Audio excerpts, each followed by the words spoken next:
Hello, we are Team 11454, the Penguineers from South Carolina. This video will go over the basic engineering for newer teams. If you are looking for a video about advanced engineering tips, we'll have another video shortly up on our channel about this, so just stay posted. Alrighty, so the first part of building the robot isn't even building the robot actually. As a team, you should break up into groups and put your ideas together to decide on the chassis, arms, and other devices that your robot will need to score points. Once there are a few designs drawn out, you should come back together as a team and vote on which design you want to explore. Next, try and make sure that all the major parts of your robot can work together.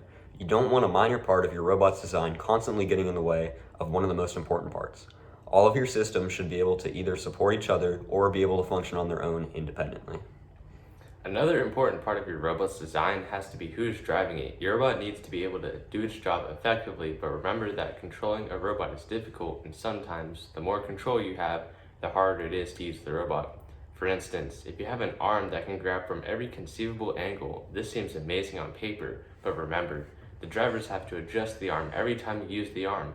This makes controlling the arm very difficult and slow, but if you're to limit the arm's ability to adjust, you can make the process of grabbing far simpler and faster. There are many ways to make moving parts on a robot.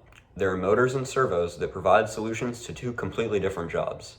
Motors are more powerful and are mainly used for wheels and heavier parts of your robot.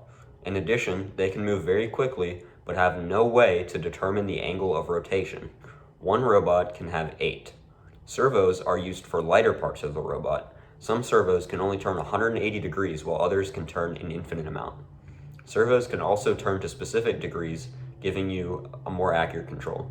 Thank you for watching. Those tips should help you guys out if you're just starting out. Be sure to check out our other videos.